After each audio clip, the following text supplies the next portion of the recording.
Good morning, everyone. Good afternoon, everyone. Welcome to Office 24/7. My name is Niharika Valia Bhatnagar, and I am with you with the era of CAIIB ABFM. Okay.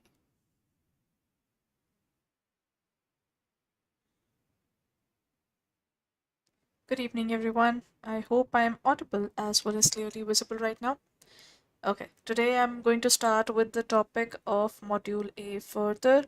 I hope you had been looking at my previous classes as well, in which I've covered this particular topic of Module A. So I'm continuing it further.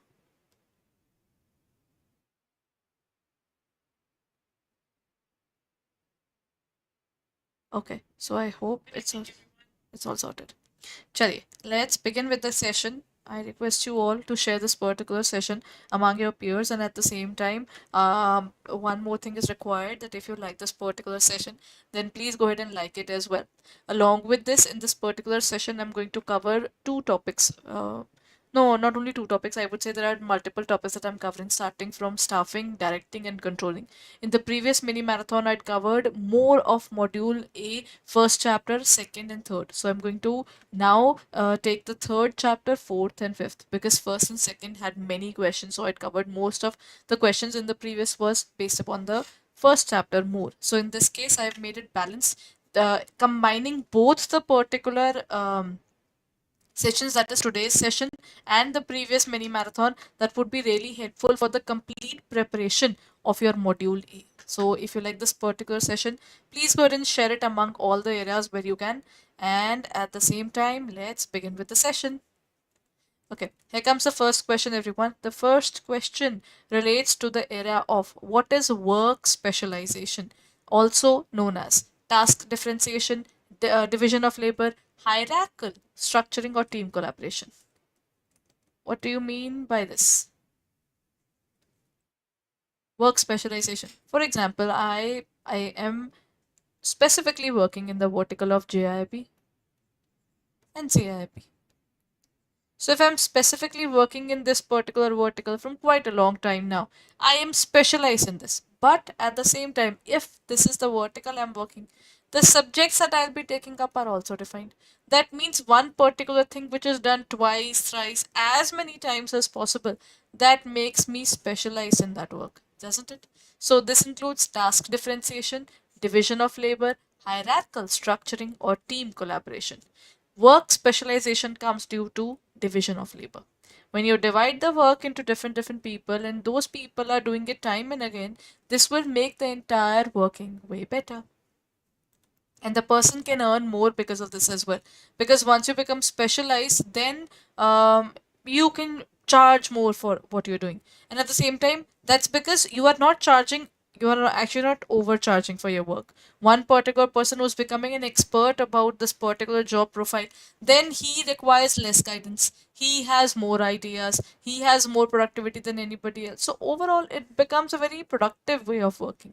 You know? So then comes the question of excessive work specialization can lead to which of the following issues? Improved teamwork and collaboration, employee isolation and reduced task performance, enhanced employee creativity, or reduced job satisfaction. When you are having excessive work specialization, matlab I have been an expert in my particular field because I'm doing that work time and again. So, due to doing it in so many times, I'm way better in my work right now. But what happens? See, after a certain period of time now, once you become an expert, you're like, don't tell me what to do and what not to do. Huh? I can do it on my own. Matlab, the particular person, once becoming an expert, he becomes isolated. He becomes someone who has that particular specialization altogether. So his way of working is too much about his specific work only, what he has learned. So his horizon is not broadening up anymore, while he's just building up a niche. So due to this, what happens is that particular person gets isolated and the task performance also reduces. Because once you are limited to this much now, you will always be having a trouble there. Once you have a broader horizon, things really change. So in this case, the answer is employee isolation and reduced task performance. Next is what is the authority in context of organizing? a person's charisma, the power to issue orders and make decisions on behalf of the organization, informal influence within the organization, or employee poverty. The organizing structure always gets its power from the organization itself. That means if I am at the top level in the hierarchical structure of the organization, I will get money for myself. I will get a position for myself.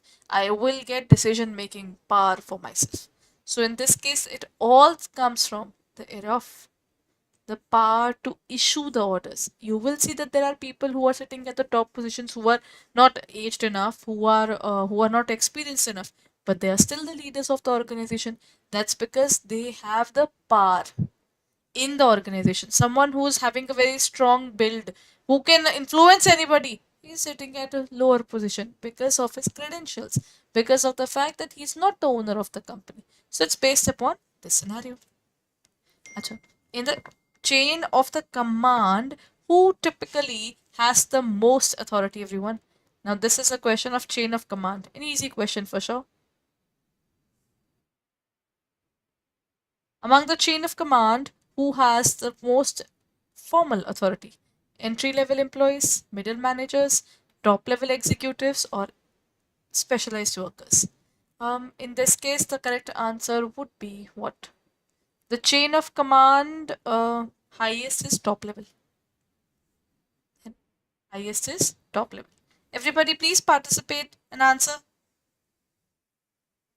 If you're there in the class, please don't forget to like the session as well. And if it turns out to be productive for you, don't forget to share it as well.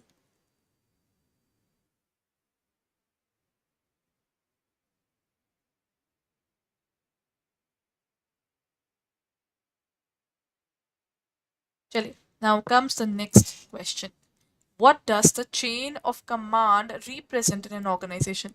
A network of informal communication, a sequence of unrelated job tasks, a hierarchy that connects every individual to the top position, and a system of employee evaluation.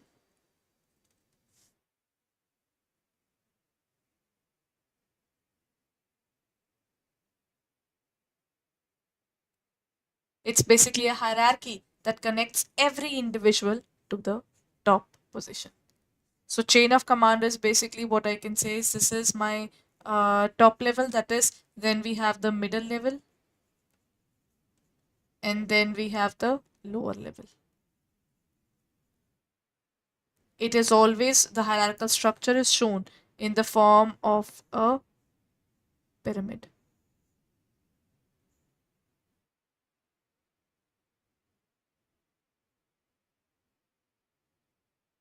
There's top level, there is middle level, and there is lower level.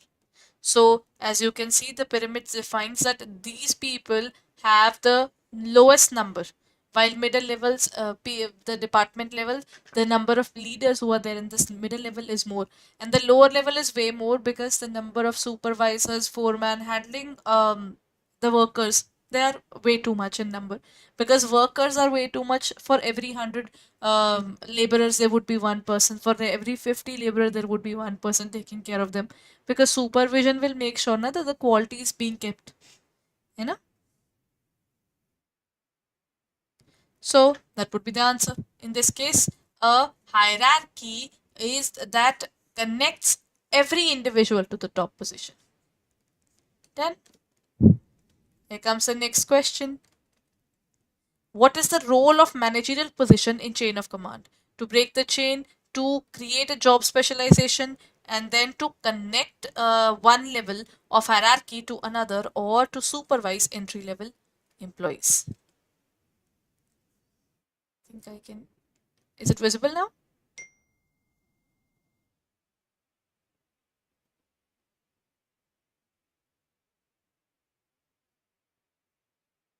When we talk about the chain of command, the chain of command is based upon, uh, look at this. This is actually a chain of command. A is handling two different departments. B, C, and D are reporting under him, and E, F, and G are also reporting under him. So in this case, what happens is whenever F requires any kind of information from D, D will pass it on to C, C will come to know about it, he will report it to B, B will report to A will report to E, then F will get the information. That means if you are reporting someone and you are reporting something, for that you really need to be very clear, and it goes through the chain of hierarchy. So what happens in this case? The break to break the chain, or to create the special job specialization, to connect one level of hierarchy to another, or to supervise. In this case, the correct answer is to connect the hierarchical levels. They connect in case D wants to convey something to F now, he will tell it to C, and C can directly connect to F because these people are at the same level. This particular emergency contact is called gang plank. Emergency contact is called gang plank.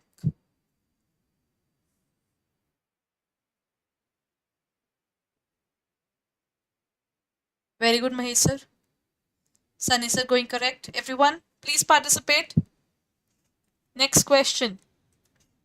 To connect one level with another. More questions are from organizing right now. The next point is, what is the delegation of context of management?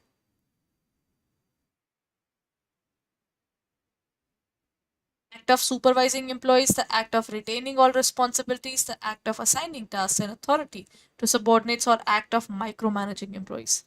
When an organization gets into the micromanaging, now more or less it is because of the fact that the organization is facing recession, and now they want to get into the most minutest details to find out where they are going wrong.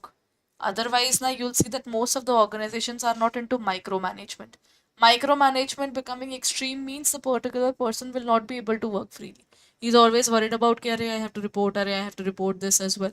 This kind of thing normally creates a huss and fuss. Okay? So in this case, when we talk about the delegation, delegation is basically to assign the tasks and giving the authority. With great power comes great responsibilities. So if I am working at the top level, I am not going to just give my employees the lower level of they are not going to do my job only. They will also be doing the work in such a way that they have to do it further as well. Now,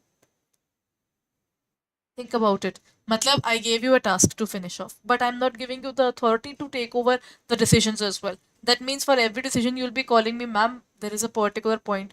It's no fun. Why are you even giving the task to someone else if you're not giving them the authority? So in this case, both of these things are required. So the act of assigning the tasks and the authority to respond the subordinates, what would it be? Why is effective delegation important in a managerial role? It allows managers to do all the work themselves. It empowers employees to delegate tasks to their superiors. It underutilizes the employees. It allows managers to focus on strategic tasks and responsibilities. What would be the answer in this case, everyone? Why is effective delegation important? Effective delegation is super important, right? Because if you give power to someone and you don't give them the responsibility of the same, that particular person will definitely become very frustrated ki, Arey, what's happening exactly? If I don't have the power, then what is the fun of giving me the work?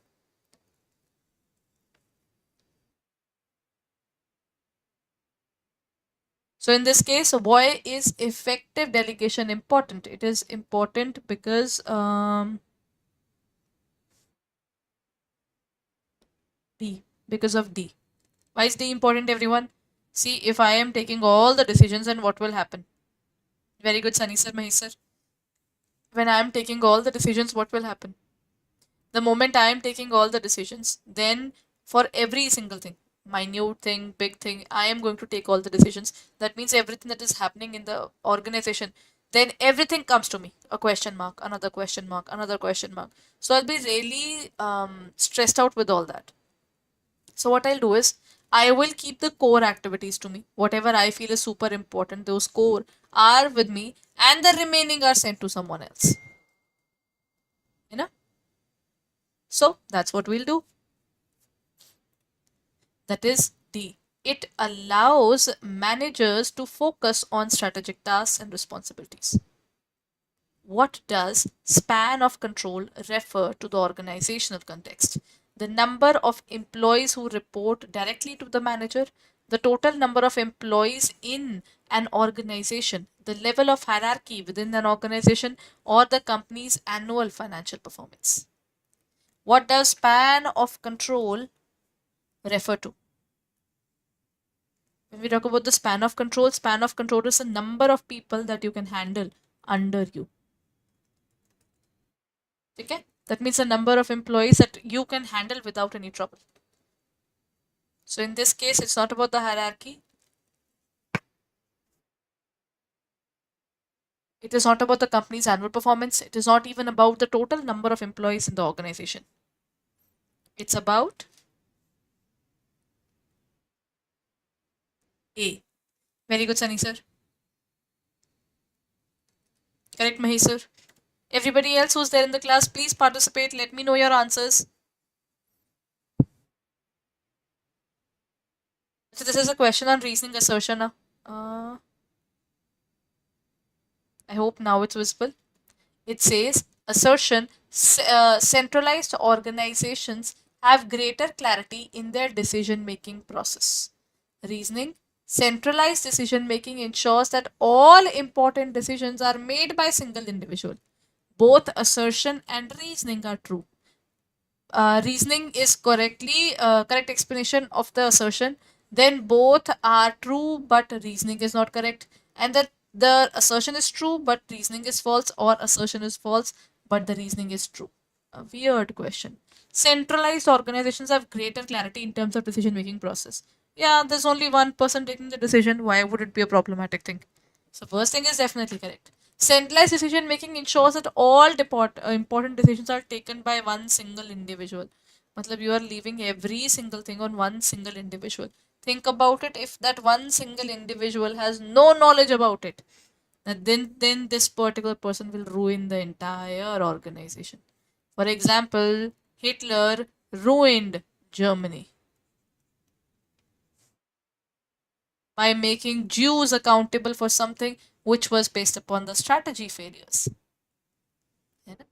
So in this case, can I say both are wrong? Isn't both correct, everyone? Correct, Sunny sir? In this case, the answer would be A.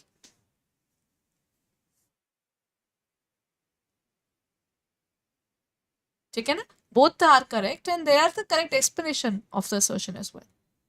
Okay, next question. This is again assertion and reasoning. Then decentralized organizations are more responsive to locally focused environmental challenges. Decentralized means the power is not at the center. It is basically shared among others as well. So in the decentralized structure, the decision making is distributed, allowing for quicker responses to local issues. About it, even the basic thing which is happening in the organization, first of all you have to rush towards the organization head and have to tell them pata hai sir, this happened, sir what should we do, sir this is the next point, what will happen. The basic information that you want to share with your seniors and you have to struggle through it. Is it really worth it? It isn't.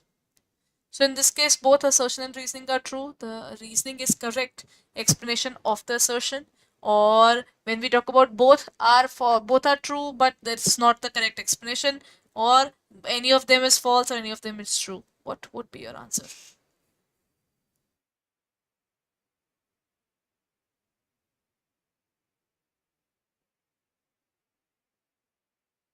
In this case, both are correct.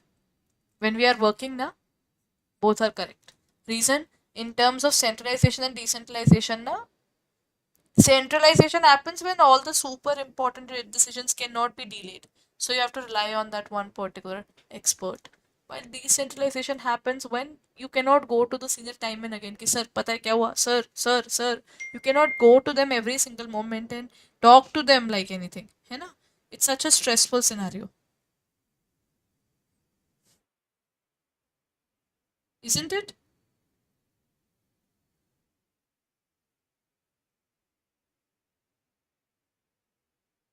Now comes both assertion as well as reasoning are true. Acha, next question, everyone. It says that which type of organization is characterized by key decisions, including resource allocation and strategy directions being made by a single individual. Abhi, just we finished this particular topic.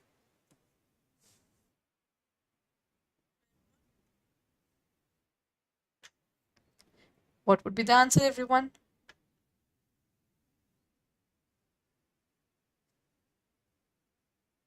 It is centralized.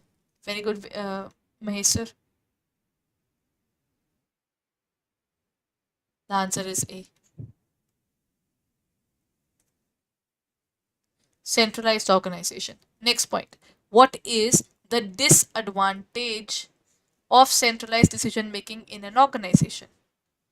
Greater responsiveness to local challenges, improved employee participation, enfranchisement of employees, or enhanced flexibility in decision making. Acha, these are something that is something important to understand. None of the options, extreme centralization or extreme decentralization, has a good point. Think about it, when extreme decentralization is there, nobody is bothered by the top level. And when there is extreme centralization, everything is dependent upon the top level. The top level will help only when then things will happen, otherwise nothing will happen. So in this case, the correct answer would be what?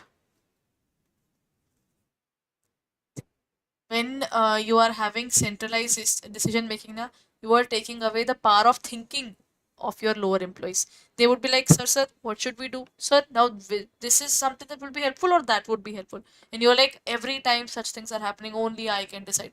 He will not even build up his own brain while taking decisions. He would be like, let's sit back and let's relax, because ultimately I don't have to take the decision now.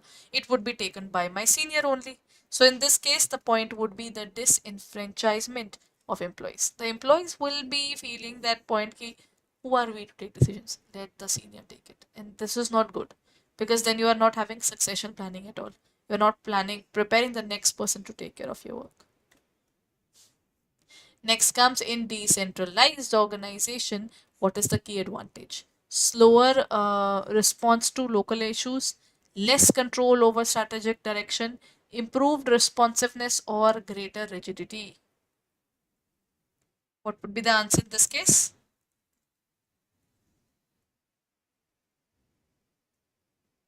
The answer would be C.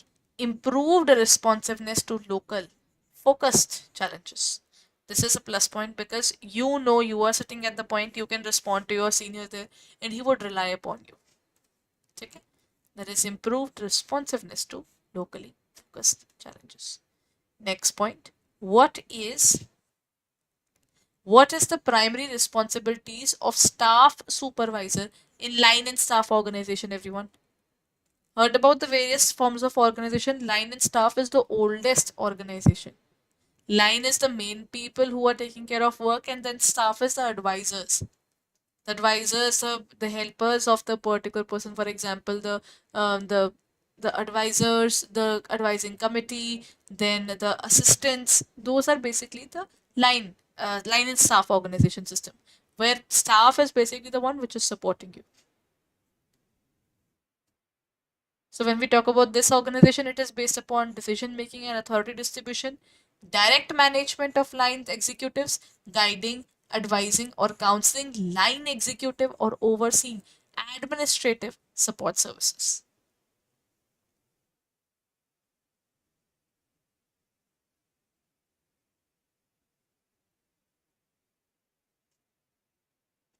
Correct. It is actually guiding, advising, and counseling.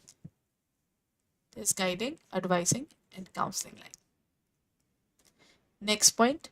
In a line and staff organization, who typically acts as staff executive? Line executive, personal assistants, or staff or private secretary? वैसे तो almost मतलब first is definitely wrong. Personal assistants to line executive can be correct to an extent, but the point is staff supervisors are also line people who are taking care of the work directly. Then the last point is private secretary to the MD, the person who is preparing all the tasks for MD, settling up their appointments, defining their work profile, defining their day. then that is something which is done by the private secretary. This is a staff organization. ठीक है?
Apologies. So the correct answer is, in this case, that is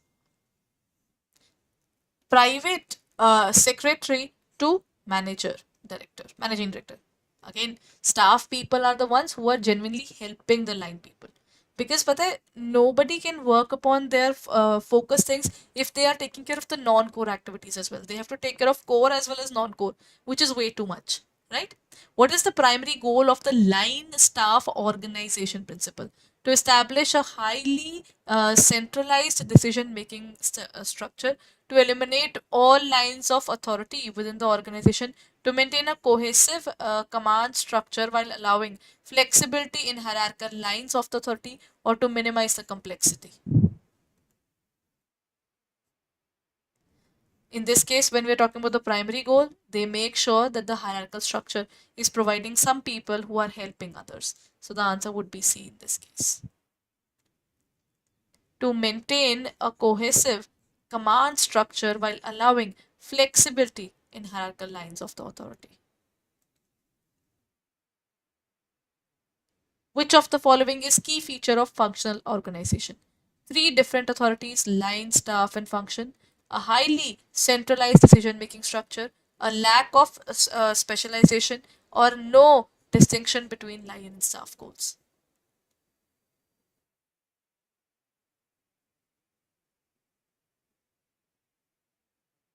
Key feature of functional organization: there is a line, there is a staff, and there's a function. It's as simple as that. Because you have a functional work going on.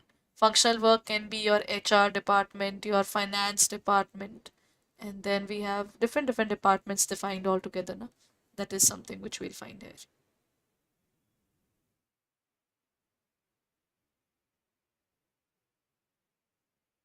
In this case, it has to be A. Chali. Next question is about functional organization. Functional organization can be defined as an organization which is based upon specific functions like HR department. Departmentalization is actually this part. Functional organization is an organization under which we are defining different functions like HR department, purchase department, production department, sales department, advertising department. All those departments are defined separately.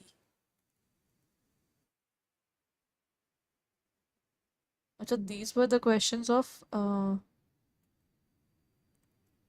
directing there na. So this was all a part of the topic of organizing. So I think there are a few more questions left of organizing. Then we will move towards the area of staffing, right? So I think just a few more questions to go, and then we will move towards that area. What is that particular advantage of organization? What is one advantage of functional structure? Functional structure is really cool.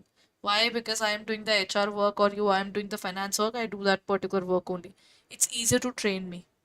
It's easier to give me a particular way of working. Can you come, this is your filing area, this is your database, everything is sorted. You go ahead and start working. That makes the entire working easier for me. So in this case, can I say under this there would be a better division of labor and specialization? Correct, Sunny sir. Very good, Mahesh sir. I think more or less your answers are going absolutely correct. Saibam ma'am, you are also going. Oh, I'm sorry. Sabiha ma'am, you are also going correct. Everybody else who's there in the class, please go ahead and participate in the particular area further.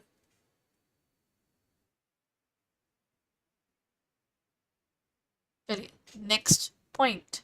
In a functional organization, the principle of unity of command does not apply. The functional organization already have a line structure for that purpose. Functional organization, the principle of unity of command does not apply. Unity of command means one superior, one subordinate. Think about it. If I am being governed by multiple subordinates, multiple superiors telling me, Erika ma'am, do this, do this, do this, I would be confused which one to follow. Main one, the second one, the third one, the fourth one, the fifth one, the sixth one, exactly. Who am I supposed to follow? You know, right?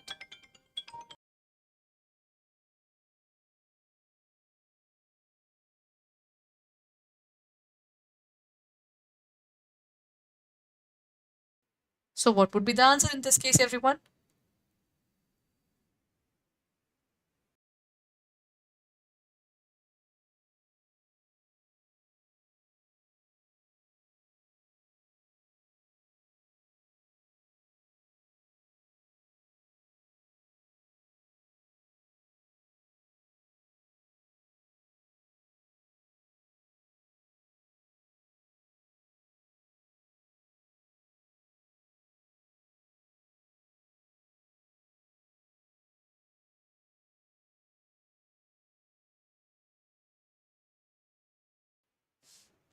What would be the answer in this case? Is functional organization based upon principle of unity does not apply. Unity of command, whenever it is violated, na, then it can be a problem. But what does it mean? Functional organizations already have a line structure, but that line structure already defines unity of command because the people are working in a systematic manner only. They are doing the work in a specific manner, in a specific line. So in this case, both are correct.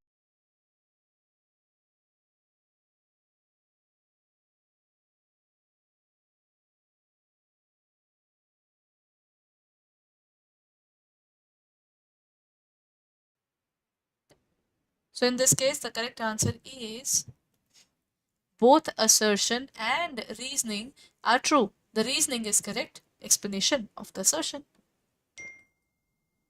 Okay, let's move on to the next question as well. One is assertion, the second one is reasoning.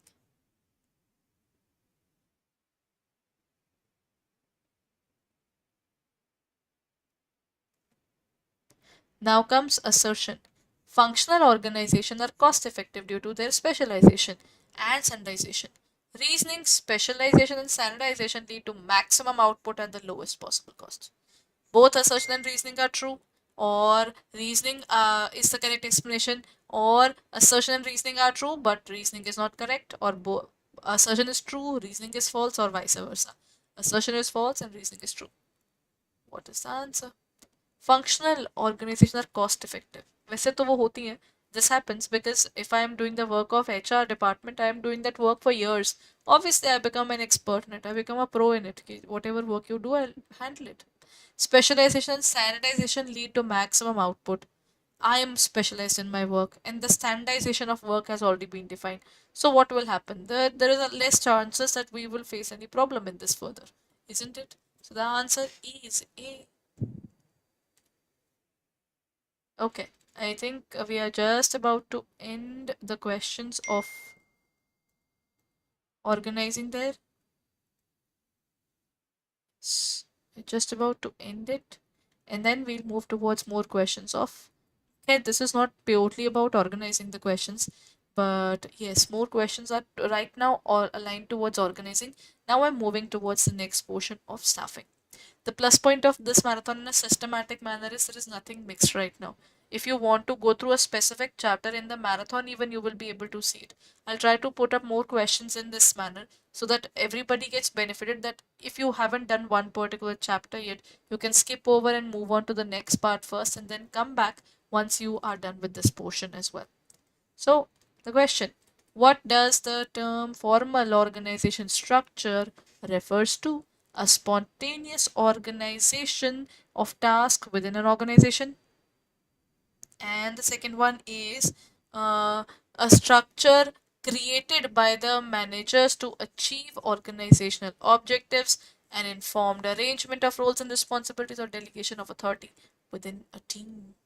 When we talk about the formal organization structure, it is a structure created by managers to achieve organizational objectives. They are doing nothing for anything, any other purpose. They're just working to achieve the organizational goals. What is the key feature of formal organization structure? Formal organization means an organization which is built up on formal lines.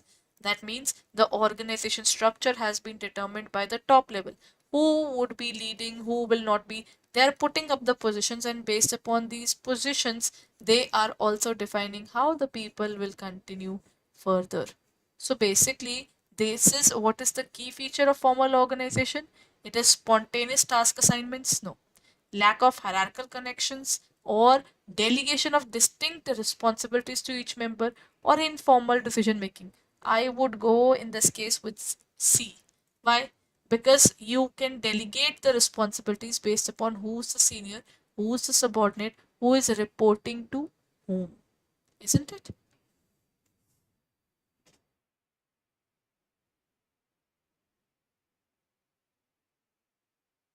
How does a formal organizational structure contribute to an organizational communication network? When we talk about the organizational structure, how does it communicate towards the era of working all together? It promotes informal organization. Informal arises out of it. It doesn't really promote it, but it happens, right? Then is it has no impact on communication. It has a major impact. Emails are happening because of the formal organization structure. It serves as the backbone of hierarchical communication. That is correct. It leads to disorganized communication patterns, which is incorrect because everything is happening on the formal lines right now. So the answer would be C. It serves as the backbone of the hierarchical communication network. Okay, next question. Why is formal organization structure important for an organizational success? Formal organization is required because this builds up the base skeleton. It encourages spontaneous task assignments. It minimizes the need for hierarchy. It ensures organized operations and efficient functioning. And it also promotes informal decision making. It doesn't work that way. And it doesn't minimize the need for hierarchy even. Formal organization is something which is basically totally focused upon organized operations and sorry and efficient functioning. Next point. Here comes the era of stuffing, everyone. So let's continue. Visible?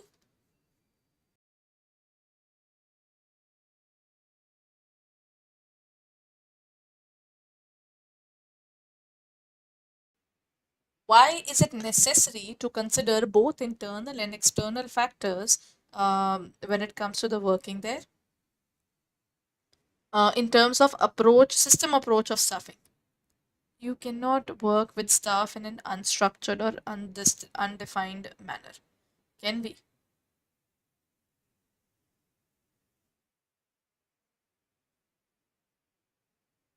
Chicken? Can we work that way? It doesn't work that way. In terms of internal and external system, the system approach talks about internal and external. Internal factors are more important, or internal have no impact, or the company operates as a closed system, or a company is linked with the environment outside. Okay. Have you seen an analog watch? The analog watches are something which I would state as the ones which are closed.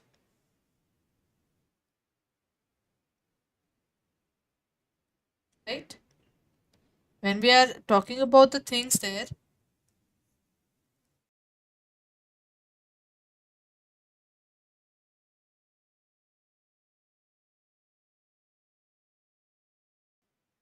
then what is happening in this case? Internal factors are initially equally important, I would say.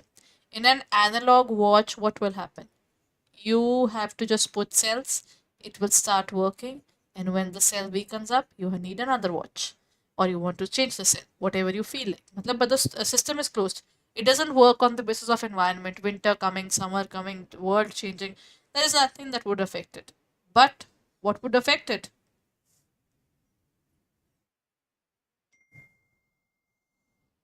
In this case, what will happen? So in this case, the company is linked to the environment outside the company, which is affect the staffing. It is, see, it can live in the closed environment. You and I cannot. Can we stay in an environment where you are not talking to anybody? I'm not talking to anybody. Is it making any sense? It won't. So in this case, it is important that the company operates as a closed system is just not possible. We have to work as an open system. We have to keep on adapting. During COVID, all the organization changed their working altogether. They knew it was important that we had to work that way. You know, they had to work in a proper manner, otherwise they would have faced a lot. So it is way better when you are working in such a manner, then you are working with the environment. With the changes that are happening in the environment, you are totally open to it.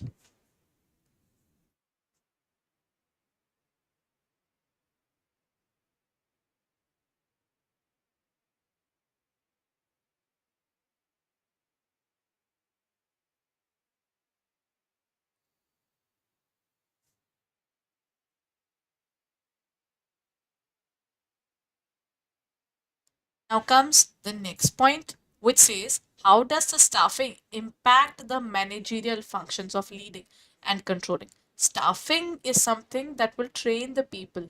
We will find the suitable people, we will work upon everything, and ultimately, what will we get? How does staffing impact the managerial functions?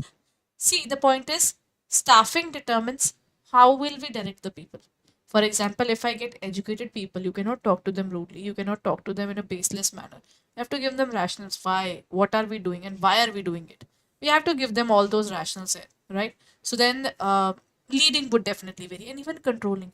But in terms of labor, sometimes you have to be very strict and very rude in your language, because that's the language sometimes people have worked with.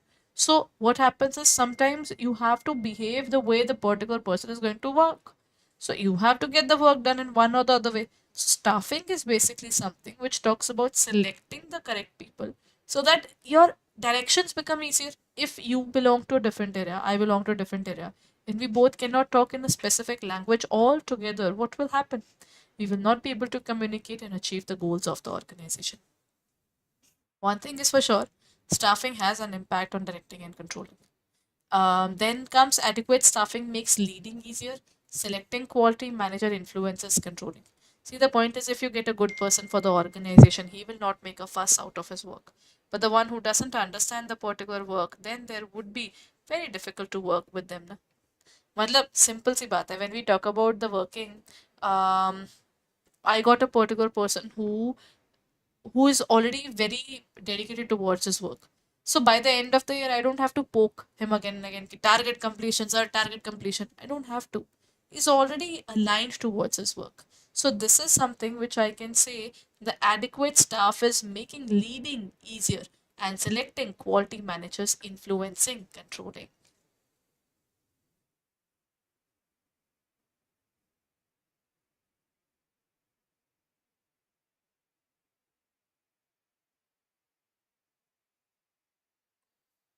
Right? Then comes the next point. What factors are affect the requirement of the number and types of managers in an organization? See, type of managers are super important. Okay, I hope it's visible now.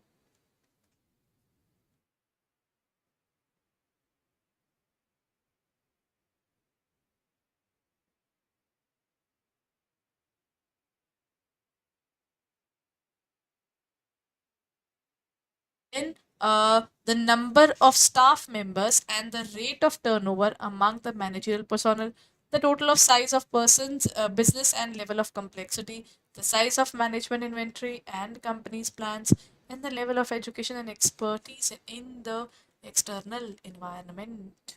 What would be the answer? It would be D. The level of education. See, the person who is actually more educated would be taking care of the white collar and blue collar jobs. The one who's less educated and has done the practical working, they would be taking over the next part. That is, they would be taking care of the foremen and all the people while they actually need that particular working as well. Na? They have an edge over the language, they have a command over language, and they can get the work done through that particular level. So then it would always vary, right?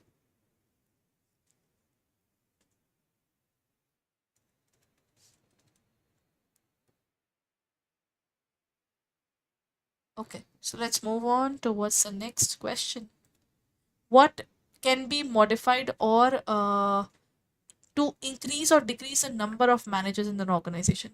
The size of the external environment, delegation, the number of staff members, or complexity of managerial positions.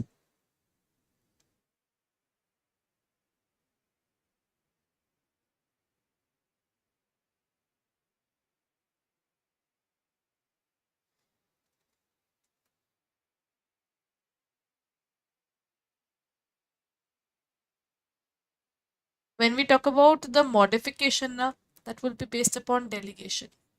How can we delegate the work to the lower levels?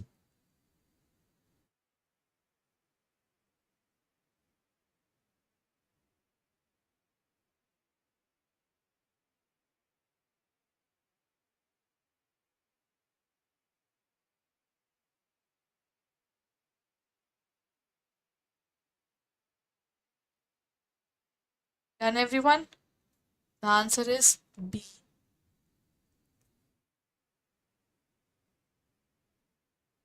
Now comes the next question. What is the primary difference between staffing and recruitment, everyone? Staffing is the higher level. It talks about the entire process of bringing the people into the organization, retaining them, training them. All these things are covered under this area. What is the primary difference between staffing and recruitment? While in this area, that would be defined, the staffing focuses on hiring while recruitment focuses on training. Staffing is the process of finding potential applicants, while recruitment is the process of selecting the most qualified candidates. Staffing and recruitment are two identical processes. They are not. Staffing is process for firing employees, while recruitment is the process of hiring employees. Again, this is not true. Staffing and recruitment is a positive process of finding the people there, right? So in this case, staffing is the broader principle under which we are talking about it. So it's the process of finding the potential applicants, while recruitment is this process of selecting the most qualified.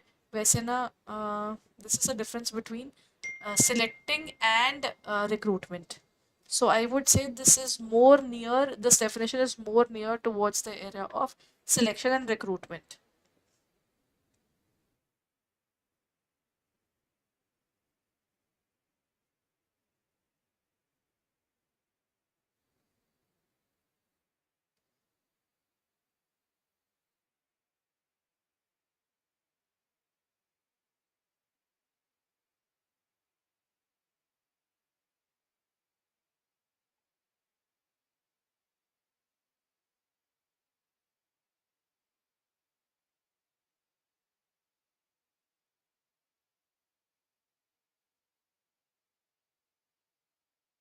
And everyone, so Chaliye, let's end for the day today. If you haven't taken up our courses yet, I we have been covering a lot of our areas regarding CIIB as well as the JIIB from the quite a long time. You can, if currently you would be looking forward towards your CIB for the November attempt, we have courses available for you. If you are preparing for the May attempt, then that is also available for you, right? So what you can do is, first of all, let's look forward towards the clarity of our working there. What you can do is currently on our website. As soon as you go there, you will find the area of JIB and CIB. Here you will find the CIB November 2023 batch. You still have ample of time. The October has just ended. You have the area of November because the examinations will start from 26th of November. We are right now promoting our CIB Mahapack. Under CIB Mahapack, what are the benefits? Why do I say it is better? In terms of CIB Mahapack, now you will get the current English batch, you will get the previous English batch. You will also get the era of current and previous English batches. You will also get the bilingual batches, current and previous, whatever are going on. And at the same time, whatever will come up, every single batch is available here. And under this, you will also get the particular area of all the test series, ebooks, videos, everything is available for you. Along with this, whatever power pack batches, revision batches, MCQ batches, numerical batches we come up, everything would be available for you. But not only this, we are whatever marathons that we are conducting, mega marathon, mini marathons, all those marathons, plus you will also be getting the practice papers for your examination as well. 10 plus hours of mini marathon, 5 plus hours of Maha marathons, then practice papers, and even the doubt sessions being taken on every second and fourth Saturday. So we are coming up with so many advancements for you. What you can do is you can use the code JOY80 today and take up our Mahapack. The Mahapack is currently available for 6499. So kindly check it out on our website or in our app for further details. Along with this, if you're looking forward towards the next year, that is also available, our Power Pack batches have already, they would be starting from 1st of November. Okay. Acha, in Mahapack, you also get all the elective subjects as well. Plus point, that means your all the elective subjects are covered here. That means for electives, you don't have to worry which elective I should take, how should I continue with it. If you haven't decided your elective yet, you're giving for May, you can check out all the recordings for that. If you're looking forward towards the area of our all the 5 subjects are available, that means you can watch the first few videos of all them, and then you can decide what you want to do further. For your clarity, it becomes easier, है ना? So that's it for the day, everyone. I'll be meeting you in the next session. I'm also meeting you in CAIB English morning timing as well. That means you can check out my videos on my T there on our YouTube channel or in the morning. So please check it out on our website and our app for further details. Till then, thank you so much for being there. Please keep on sharing the session. In this particular session, I covered a good number of questions, even the typical ones belonging to the area of organizing and staffing. In the upcoming sessions, I'll try to cover more of Module B from now on. Module B, C, and D is still left. We have done a good number of questions on Module A now. So once I move towards that, let me know if these are turning to be helpful for you. And if these sessions are turning helpful, don't forget to boost that particular work, motivate me further. What you can do is please keep on liking the session, and at the same time share it among your peers, and please stay with me. We'll be covering a lot of work in the upcoming sessions, so kindly check it out on our website or in our app for further details, everyone. Thank you so much.